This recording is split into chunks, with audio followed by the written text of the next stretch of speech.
আজকে শেয়ার করব একটা হেকটিক উইকেন্ড মিনি ব্লগ। সকাল সকাল উঠেই আমি রেডি হয়ে গেছি কমপ্লিটলি অ্যান্ড ব্রেকফাস্টে ছিল ইডলি অ্যান্ড ঘুগনি। রেডি হয়ে আমি ক্যাব বুক করে তাড়াহুড়ো করে বেরিয়ে পড়েছি, কারণ সেদিন ছিল আমার একটা শ্যুট। আমার নিজস্ব শ্যুট ছিল না, শ্যুটটা অ্যাকচুয়ালি ছিল দেবপ্রিয়ার অ্যান্ড ওকে আমি শ্যুটে হেল্প করতে গেছিলাম। যদিও এটা একটা প্রফেশনাল ওয়ার্কই অ্যান্ড প্রথম শ্যুট ছিল বেজার এশিয়া অ্যান্ড ওখানে গিয়েই তোমাদেরকে এই রেস্টুরেন্টের পুরো একটা ওভারভিউ দিচ্ছি অ্যান্ড কিভাবে সুশি মেকিং হচ্ছে, প্রত্যেকটা শর্টস আমরা নিচ্ছি অ্যান্ড তোমরা দেখতেই পাচ্ছ আমরা শুটিং এ ফুললি ব্যস্ত।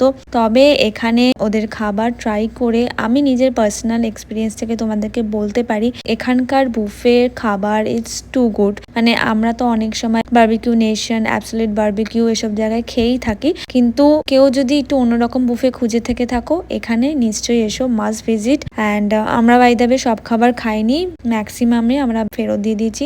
ওই বিল্ডিং এই ছিল স্টোরি, মানে এই বুক লাইব্রেরিটা। তবে এত অ্যাস্থেটিক জায়গা বোধহয় আমি খুব কমই দেখেছি। এখানে শুট করে আমার তো বেশ ভালো লেগেছে।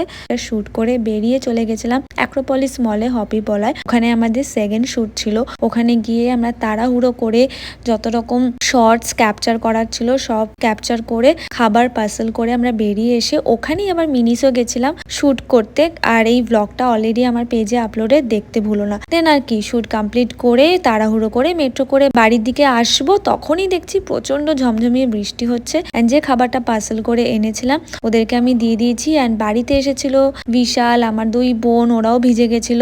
রাতে জমিয়ে একসাথে ডিনার হয়েছে। তার সাথে আমার বোন আইসক্রিম কেক অর্ডার করেছিল। সবাই ডিনার করে একসাথে সারা রাত প্রচুর আড্ডা দিয়েছি। দেখা হবে নেক্সট ব্লগে, বাই বাই।